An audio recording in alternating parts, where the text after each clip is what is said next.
say is set. Number one, with regard to the pandemic side, yes, this is a strategy that we implemented over the last, I would say, a decade, since 2011. It helped us to expedite some of the goals that we were targeting during that time. But definitely things have changed, things have evolved. The supply chain has evolved tremendously over a period of time. But this is not a pandemic stock or pandemic company, but definitely it is working on fundamentals in building great customer intimacy, great procurement strategy, building top talent in the organization, enhancing the leadership, and expanding our global footprint. So those were the just summary. And with regard to the organization structure, I think because of the steep depreciation on the currency, there is a tremendous amount of revaluations, translations, etc. Yes, it's export earning, but 95% of the revenue comes from foreign operations. Those are the subsidiaries established outside Sri Lanka. So the risk factor that we have mitigated in terms of the current turmoil that we are facing today. But with regard to the technicalities of accounting, it's 95% of the revenue is basically from foreign operations, which are standalone subsidiaries outside Sri Lanka. I think those are the two areas that I just want to touch upon. Okay. Thanks, Mr. For the rest of the panelists, I want to sort of make sure that you don't repeat what the research guy said, but something that you sort of made them to go back to their research goal and then come back with much more update. Sir? Mr. I like to talk about our diversification strategy and how we have aligned our portfolio of investments with our short, medium and long-term direction. So when I say the short term, it is essentially driving our profit and our liquidity. So for that we depend on certain investments and the analysts refer to our traditional investments. So that really, those traditional investments really support our short-term profitability and liquidity, and medium to long-term stability and growth. So that comes from relatively new investments such as energy and it's renewable energy projects, leisure sector. These are very cash-hungry investments and with the long gestation periods. You see, so that could be a drain on our liquidity and also our profitability in the short term. But we expect them to contribute to our growth strategy in the medium to long term. But now this situation, current situation, has imbalanced the whole thing. So we are taking a good look at our entire diversification and portfolio strategy and the way we have been looking at, including our internal hurdle rates, etc. for investments. And yes, I largely agree with the analysts where, about 50% of our turnover, $600 million coming from exports, and they are not going to see much drop. Of course, they face challenges. The rest of the companies, manufacturing companies, the country faces, such as fuel shortages and our importing raw materials, then slowness in the port, etc. So same challenges others are facing, we also face. And one thing I must, not a disagreement, but a different view, is imports. So though we expect this, computers and mobile phones and lifestyle goods to have a higher demand. Okay, there could be a demand, but the challenge would be fulfillment. How are we going to import? You can see fuel queues and queues for cooking gas, etc. And in a backdrop like that, importing lifestyle goods is a challenge. Other than that, yeah, so those forecasts are also not optimistic at all. Yeah, I would say. Soon we'll be releasing our 22 results. You will see that. Yeah, I'm happy to answer the question. Okay, thanks. Kapila?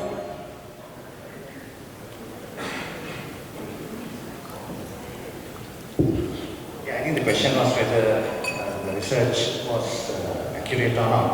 Actually, I was amazed with the level of detail, and I think it was a very good presentation. Of course, the LLC group has three large listed companies. That's LLC Holdings, Brown's PLC, and BI. And of course, he covered LLC Holdings and BI, but not Brown's. But generally, the present was presented very well, but in terms of the future, in terms of the forecast, of course we are living in a very turbulent world, both in Sri Lanka, both domestically and also overseas. So some of the forecasts would be, I mean, looked at differently in terms of the exchange rates and interest rates. But generally, I thought it gave a fairly good overview of the group. Yeah. Thanks, Mr. Just to add, to supplement what was already discussed about John Holdings, I think there are a couple of sort of re-rating events for the company in a sense. One is Cinnamon Life now coming to completion, where we're actually now starting to generate cash from that project and hand over apartments and so on, and then start to commence operations from next year onwards. So that is a big factor after being a cash drain on the group, where we start actually generating cash. The other thing that was touched on, of course, was the contribution of the transportation business in terms of the current transportation business. But if you look beyond just the immediate term and medium term, in the medium to long term, we have the investment in the West Container Terminal as well. So with that coming on stream, the JKH Group will have continued exposure into a very strategic area of the country, which is a growth sector for the future as well. It was touched on in terms of the diversification of the group. There's a lot of capacity building that has been done.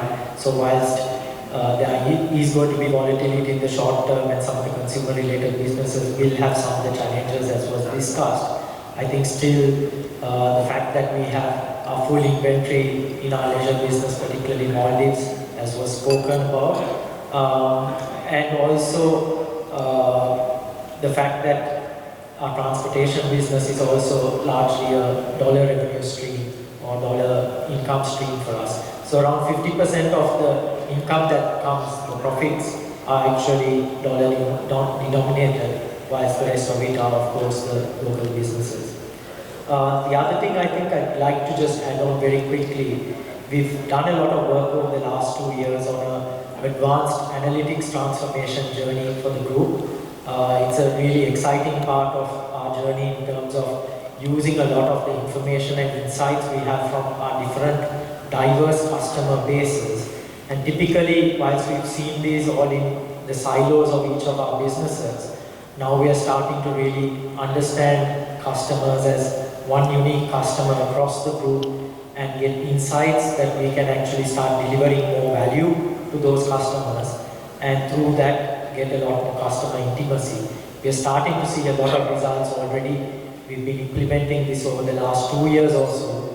Unfortunately, it's been during the pandemic, so we haven't been able to get full value for it because of some of the disruptions. But I think this again is something that will see us seeing a lot of value. Like I said, not just the monetary value, but also being able to deliver value for our customers, and therefore be far more intimate with our customers in terms of the stickiness that we have with them over the long term. Thanks, Jan. Pubudu? I think Dimanta's analysis and understanding is better than my understanding. So looking at some of the factors, the global apparel trend is increasing to 2 trillion mark, and as well as industry, we have come a long way, and in this country we had many challenges starting from 30 years of war, and valuation, and then GSP plus, era with GSP plus, and then GSP plus was removed, and again there are challenges of GSP plus. Likewise, there are many challenges in the, we are facing many challenges, but this industry is a resilient industry. We have bounced back, and you have seen the export revenue in the industry. Pre-COVID, it was 5.6 billion US dollars, and then with COVID impact, that came down to 4.4 billion mark, and again increased up to 5 billion mark. And even as a quarter, January to March, we have seen pre-COVID numbers coming in. So, meaning that there is a progress. Of course, compared to global apparel trend and the growth, whether we have gained, it's something that we can question. But at the end of the day, we have our market share and we are working on that. To talk about TJ, we have expanded capacity during pandemic period. We invested 26 million to add 20 tons of capacity in India during that tough situation. So our aspiration to go for 300 million will be fulfilled during this financial year. As a capacity fulfillment, we have the foundation we have. So it's just a matter of performing as per the expectation. So that's all. Thanks, Guru. Dilanka. Yeah, I mean, I echo Guru's sentiment. I think Dimanta did a pretty good job in capturing the headwinds and the tailwinds of the industry. I think two things I would keep an eye on is whether the demand from the Western markets will be sustained at these levels. We are seeing further rate hikes, inflation is at record highs, so that is going to have some impact. I think it would be naive to think that it won't. So how do you navigate through that is what will define the good from the bad. And second, I more from a Heller standpoint is, we are in the apparel manufacturing, especially is a very heavy business.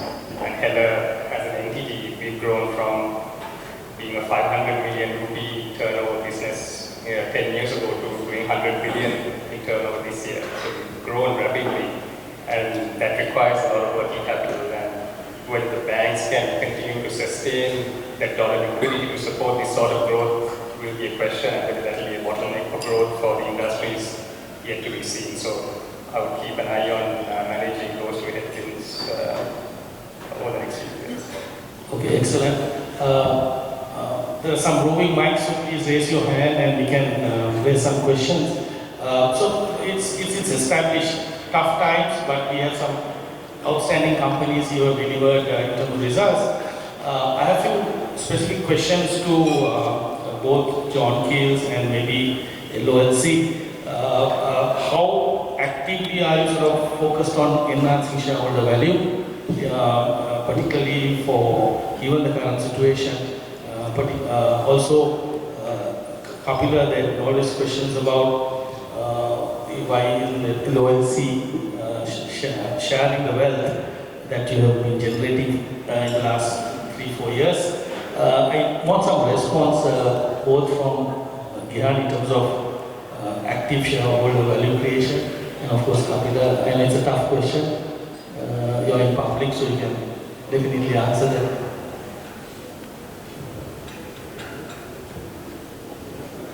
Yeah, so in terms of shareholder value creation, if you look at the company, if you look at the group, you'll notice that we have roughly the balance sheet is split 50-50 between local assets and foreign assets. If you take a look at the revenue and profitability, roughly about 40% of the profit comes from overseas and 60% of the profit still is generated in Sri Lanka. But if you do a trend analysis, if you look at what we have been actually doing with these companies continuously in the last 10 years, investing overseas. And in 2020, everybody is aware, we sold our stake in Prasad, Cambodia, which was valued at $1 billion and brought back a part of that funding into Sri Lanka, which actually at that time appreciated the Sri Lanka rupee when the rupee was devaluing during the height of the COVID. So how one area where we have been really building shareholder value is in terms of diversification. Diversification in terms of the domestic diversification into various industries, starting from being a focused financial institution into trading, into plantations, into leisure, and also diversifying into the regional markets, into Asia, into Africa. Then we are looking at some strategic investments in India, even in Russia. We are talking to various financial institutions, so that we hedge our risks. Now we are all aware that the Sri Lankan economy is going through a very, very turbulent time, and how we have maintained our profitability, and we will continue to maintain going forward, would be through this diversification exercise, so that we don't put all eggs in one basket. I think the other area where we are really trying to increase shareholder value is through mergers and acquisitions. Recently we merged two large financial institutions under LOLC Holdings, that's LOLC Finance and CLC, into one institution, which will bring in major synergies into the group, into the financial institution as well. So with that, we should be able to really focus on the core business and grow our profitability, which will ultimately enhance shareholder value. And of course, the last question in terms of how do we reward our shareholders? Of course, yes, we've been making profit. That is, if you take a medium to long-term view on LOLC, you will always be rewarded by the increase in the value of the stock. If you take the last 10 years, the average appreciation of the stock, if you average out the last 10 years, is close to 30%. So these are some of the areas we are focusing on. Of course, in the future we might change some of these strategies, but right at the moment we are completely focusing on the bottom line, and the 22 numbers are now being worked on. We haven't still released them, so I'm really expecting to see very, very strong numbers coming out of this group for the previous financial year and the financial year that we are working on right now. Thanks. So, Gyan? For JKH, I think it's a bit, like just mentioned, diversification obviously has been a key part of JKH being a diversified conglomerate, and that has sort of held us in good stead over the years. But more so in the current context, like I touched on earlier, 50% of our profits are actually coming from foreign denominated sources through our transportation business and the leisure business in Sri Lanka and the Maldives. So I think that is, at the present moment in particular, something useful. But at the same time, we have continued to invest a lot throughout turbulent times. Cinnamon Life, of course, like I said earlier, is a long gestation period, but we are now coming to the end and start monetizing that asset. Our leisure portfolio, we had refurbished the entirety of our portfolio in the Maldives. We essentially had two and a half new resorts, and what I mean by 2.5 is we had done a full half refurb on one of the properties, acquired one, and done a complete reconstruction of another property just prior to the pandemic. So we have that full inventory now, and in Sri Lanka as well. So now is a time when, of course, unfortunately, the current situation, yes, tourism in Sri Lanka is facing some setback, but we saw the momentum. We've seen what has happened in the Maldives. Maldives is now at pre-pandemic levels in terms of occupancy and ARRs, and Sri Lanka was heading in that direction. Right now, yes, there's a setback, but we are quite confident that when the ground situation settles here, that we will see tourism bounce back very quickly. If you look at Sri Lanka, we've got, in the the past, even pre-pandemic, we did 2.2 million tourists into the country. And that's really barely scratching the surface. The island of Bali gets over 7 million tourists. If you look at the fact that we are within 2.5 hours flight time from a lot of the key Indian cities, and looking at a couple of 100 million middle-class Indians out there. So if you look at the opportunity in terms of tourism, we can do far more. And even with Cinnamon Life, it becomes a catalyst for creating demand because we are actually able to have a city offering with conferencing, banqueting facilities and so on to not just cater to the demand but actually be a catalyst to create the demand as well. So I think there are all these other aspects where we've continued to invest, and I think that will create a strong platform for growth going forward. The other investment I spoke of is the West Container Terminal. So that's a 35-year concession. Of course, it will be 2-3 years in construction, but still, there again, I think these are the long-term calls. JKH has always been willing to take and take those risks at the right time to be in those right sectors that are growth sectors for the economy. And I think that certainly will create further shareholder value in the future as well. Mushtaq, you also get a response from you in terms of what's Expo's thinking is. From a value creation perspective, I think we have been consistent on our strategy. Strategy has been aggressive growth. So what we have done is to support aggressive growth. If you look at the last 3 years, we were doing $500 million, $1 billion, and this year we have reported the fourth quarter with $3 billion. So it's exponential growth.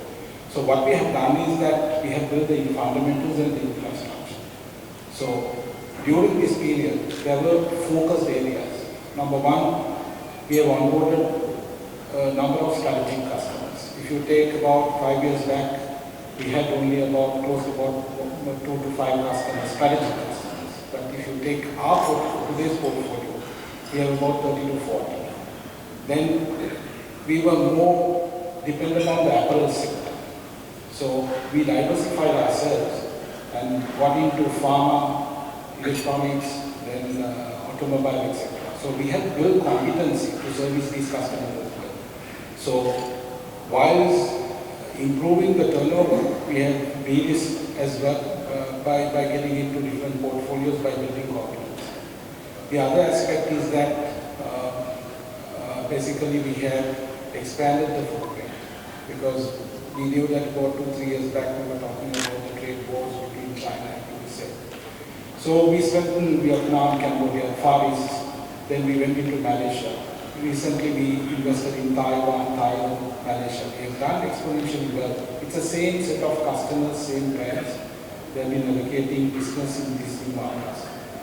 With this brand or service brand that we have created, that's the confidence that we have got from that brand.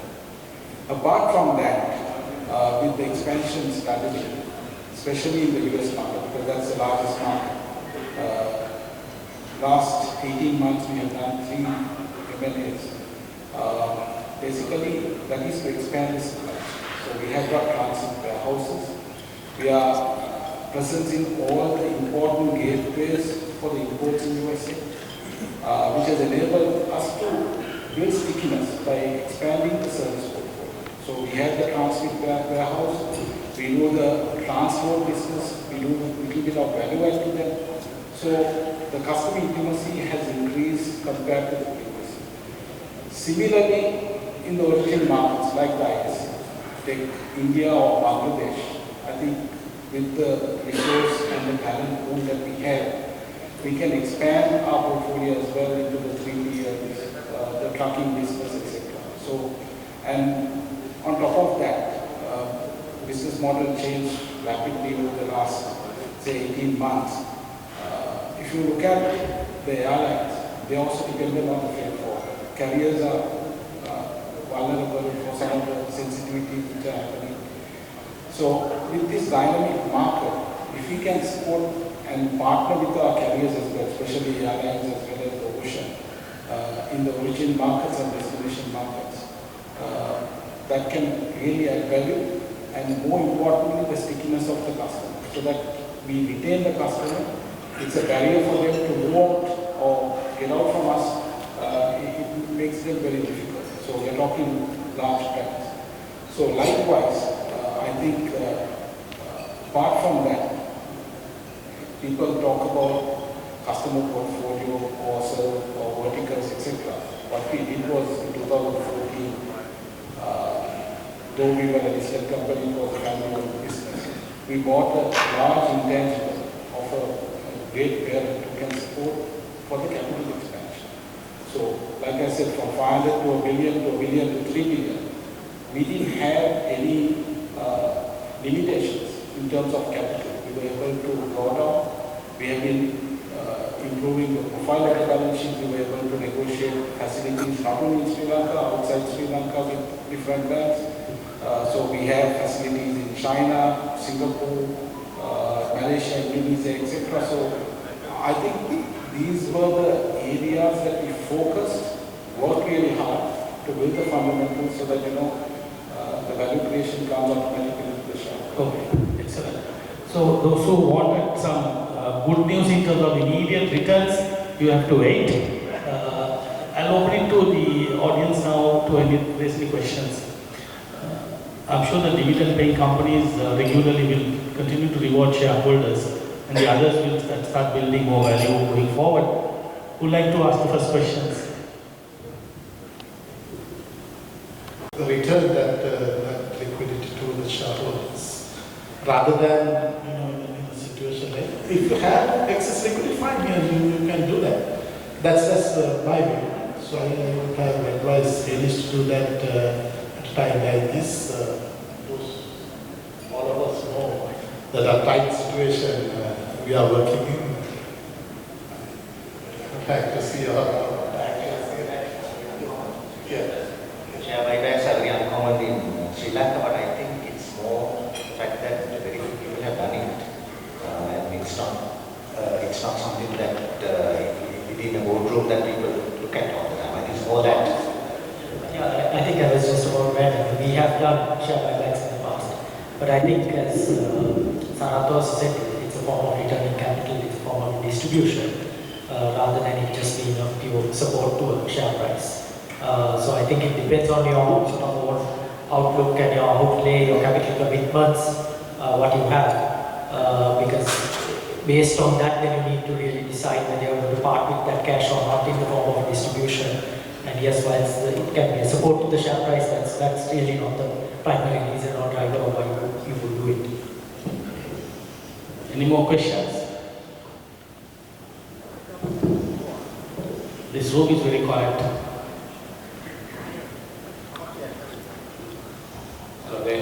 Many corporates have done exceptionally well in the recent past, and we can see the phenomenal results that has come out from Expo, and I'm sure LOLC and including the newly listed Ella will come up with fantastic results. But we don't see the results being reflected on the price.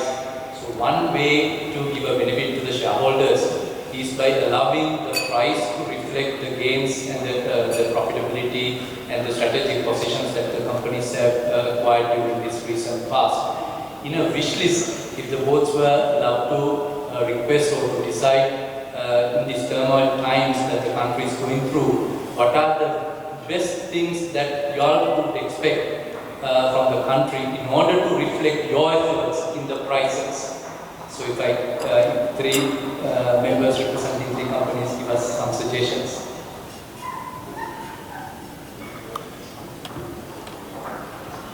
I think why sometimes the company performance is not reflected in the share price is because we don't have forums like this.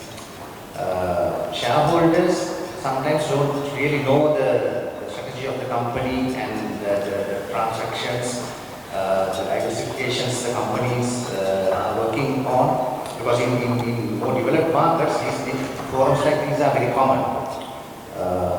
In different kind of scale levels. So, plus also the fact is that we are in a very clean market. This market is very clean, so it's very subject to trading even if a small volume trades, we find that the price moves up and down in companies where the public float is not too high. So these are the two reasons that I can think of. Yeah, generally, what can the management do in terms of where the share price is reflecting? Particularly, is it sort of linked to your performance, remunerations? Yes, the couple of things largely to do with the liquidity of the shares, right? The public float. So most of these companies, there is a controlling share more than 50%, 50 plus. So what is the public float is very small percentage. Therefore, corporates have more than 25% public float, right? So all kids is. So that could be one reason that the banks could say why the performance does not reflect in the share price. And dissemination of information, as he said again, that if you could have forums like this to educate the share. And other thing is, I think perhaps some of you could respond that they go after these speculative shares, not based on fundamentals. I don't know how right and making that statement. Just I'll come back to you, but we hardly see the CEO being fired because the share price has fallen, unfortunately. And I think most of the CEOs would be fired because their compensation doesn't get impacted just because the share price falls by 50-80%. Question at the back here. When currency depreciates, when your business expands, receivables also increases. So that it results in significant exchange gain to the business. But your total equity is around 30%. If currency appreciates, so it can result in significant risk for the business continuation. If it appreciates, how you are going to tackle it? I think that's what I was trying to clear at the beginning. This is a technical question, more or less. 95% of our revenue, or the asset base, I would say about 80% of our asset base is outside Sri Lanka through foreign entities, for foreign operations. So you don't revalue those, you do only a translation. And do the translation and it goes to the comprehensive income. But for the local operations, what we are reporting in rupees, when there is appreciation, depreciation, the revaluation gains and losses comes in. So we are more exposed to a dollar denominated revenue. I would say close to around 95% of our revenues are dollar denominated. So we look actually from a dollar perspective. We look at the real growth, though we are listed in Colombo and reporting in rupees. We really look at the fundamentals from a dollar perspective. So even if it appreciates, the impact to the P&L is very less. It goes through the comprehensive income. If you take the year what we have reported, 11 billion came from P&L and 26 billion came from the comprehensive income. So that's the problem. But from a business perspective, since we are exposed to dollar and deal in dollars, transacting dollars, funding dollars, we don't see a challenge on the appreciation, depreciation in continuity of business. In terms of growth. Any more questions? I have one. Monetary tightening and likely fiscal tightening also in the coming days. How do you expect local demand to shape up over the coming months, and how do you expect that to affect John Keel's, the local operation? Yeah, it's something we'll obviously have to watch very closely. It's a little hard to predict right now. We're not seeing a sort of immediate impact as we speak, but we know it's very likely to obviously come. The type of price increases that are happening in our consumer foods business with the input costs going up, potential tax increases, all that will naturally impact demand going forward at some point. As to what scale or form or shape that will take, we'll have to watch and see. But at the same time, if you look at, say, our retail business, you're seeing very high levels of inflation. and inflation is generally, I'm sorry, I'm using the word, but it's good for a retail business because prices go up, you tend to benefit. So there is an offsetting impact. Yes, you have some challenges on the cost side, but still on a demand side, we are seeing that conversion even from general trade, our footfall is increasing, and you have the price benefit. So overall, you're seeing better sales in retail, and that trend should still continue because it's still purchasing of essentials and so on. So there are offsetting impacts, and the leisure business, like I said earlier, yes, there's a domestic component, and that might have some impact, but still, once tourism recovers. So if you look at the group, still a lot of other businesses, financial services, some of those other areas won't be as impacted. The area where we will be most impacted will probably be the consumer foods, that's our soft drinks and ice creams business. But right now, we are not seeing a significant impact, but yes, we'll have to watch it closely. But like I said, I think there are a lot of offsetting areas when we look at the group. Because if you take our transportation business, that will be unaffected or actually a beneficiary in the current environment with the depreciation of the rupee, and the ports business, the bunkering business, all those standing to benefit as well.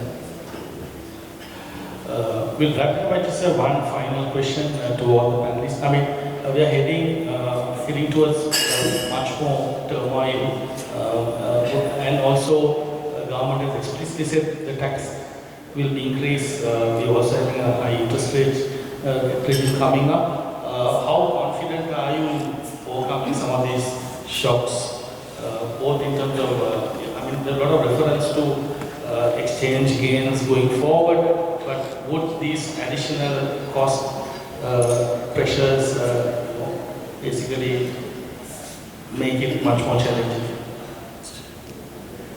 Yeah, to pay taxes or still have to make profits. So that's the challenge at the moment, the business continuity for most of us. Because basic factors of production, like getting fuel and putting raw material is becoming a challenge. You know, especially those who do not have dollarized revenue. It's a nightmare to get their goods, even to establish a LLC. So, paying taxes once you make profits, it's a different. But I hope that they would not do it in such a way to kill the geese that are laying golden eggs. See, so what we reinvest in business to generate more employment, on investing research and development, to develop new products, all what is left after paying taxes and paying dividends and the retained profits that's left within the company. So if it is severely affected, then we will see that the progress will get retarded. So at the end of the day, what will suffer is like companies' ability to generate employment and reach out to markets. So at the same time, we appreciate that country needs a boost in tax revenue. So it's increasing. It's also important, but tax collection is a function of not only the tax rate, tax base as well to plug in the indicators. It's I don't mind saying stupid things like withholding tax and paying tax and all those things. We could see how the tax collection plunged.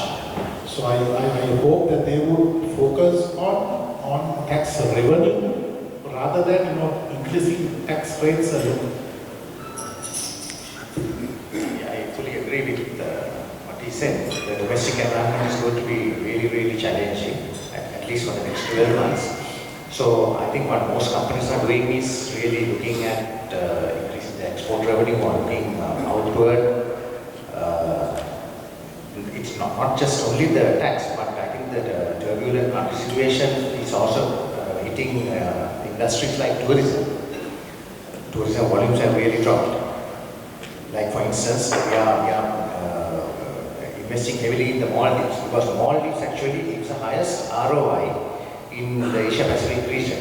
When we are struggling to get $125 a room in Sri Lanka, you can get $1,000 for that room in the Maldives. So that's the differentiation. That's the level of quality that Maldives attracts. Being a single product country, they have only the sun and the beach, and we have so much more to offer. So these are some of the challenges that companies will face. And the answer to that, I think in the short term, in the medium to long term, we are very optimistic about Sri Lanka. But I think in the short term, corporates will have to look outward and see what they can do outside Sri Lanka to continue with their if they want to continue with their past performance. Gihan, before you, I just want to add for companies which have proven expertise, competence, would this time be excellent to pick up some distressed assets? Are you all looking at, or is that ruled out? We'll always look at opportunities for sure. But I think in terms of our commitments, I touched on the fact that the finishing off Cinnamon Life, we have the West Container Terminal. These are anyway strategic sectors aligned with what we are doing already. So yes, if there are opportunities in our verticals, certainly we will look at it. So it's not that we will close the door on an opportunity, but we'll obviously be selective in terms of how we look at it. If I just answer the previous question, I think, as two speakers before us mentioned, it's not really about taxes. I think right now the biggest concern is just business continuity, the supply chains, and I don't think it's just even the non-export businesses that are suffering. Even the export businesses will have certain challenges. You have the dollars that are the bank facilities there.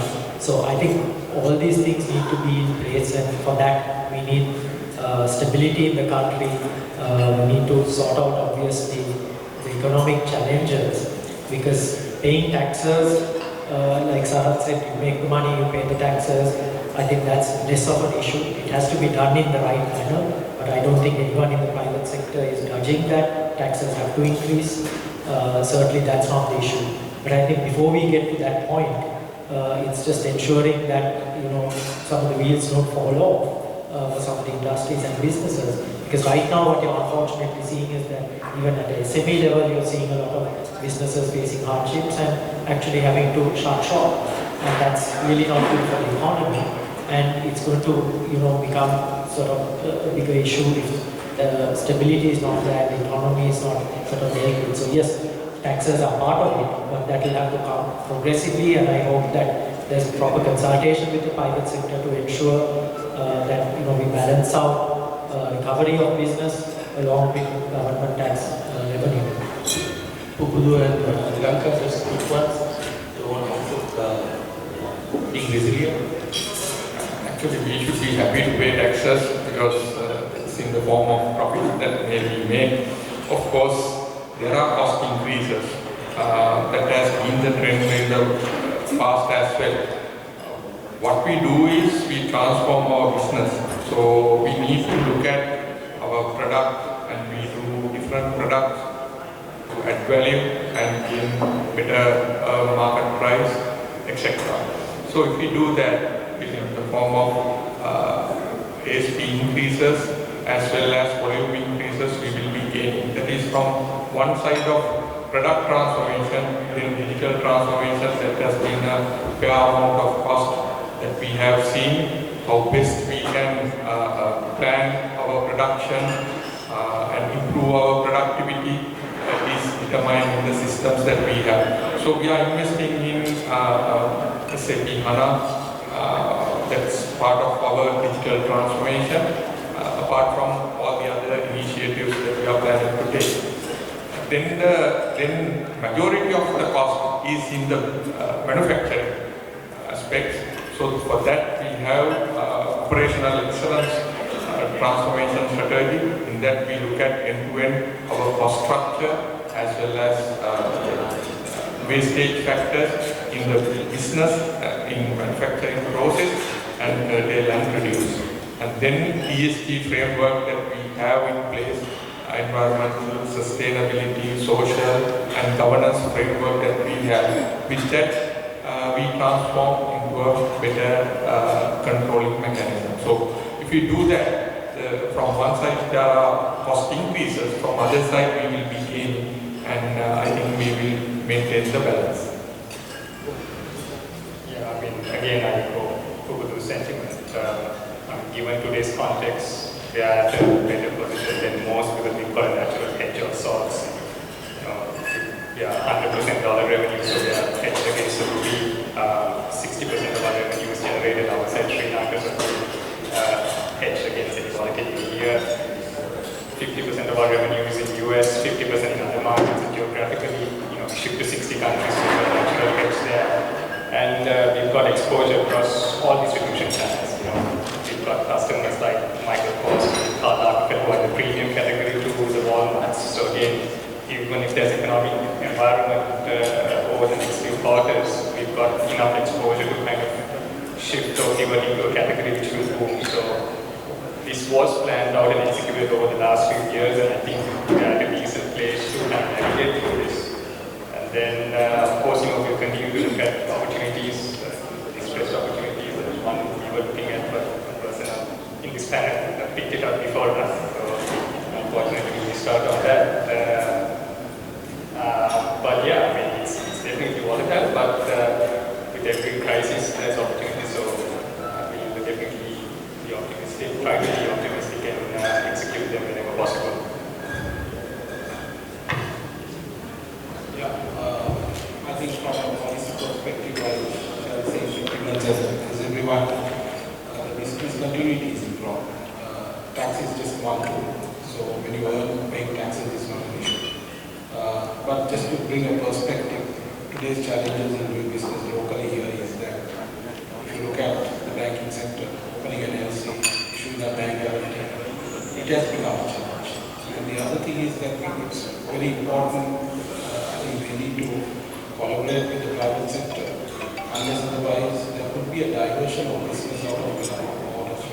So I think that's an important element. So the fiscal policy needs to be from a holistic perspective, rather than only from one perspective on taxation. I think that's where the challenges that we have experienced over the last 3 years. So that's something that we need to consider before implementing the policy. Excellent. So yes, there is a lot of challenges out there, but so far all these companies have done really well, and they will do well. I can tell, because judging by what they have been sort of talking, what they could reveal in this open panel. So I want to thank all the panelists here for taking the time and being very frank, as well as for the audience on behalf of SC Securities and ADFT for finding time and also making it interactive. So thank you very much, and I think there is hope, obviously, and I'm sure there is dynamism and resilience in the companies that we have showcased today, and hopefully we will continue to have this engagement going forward as well. So thank you very much.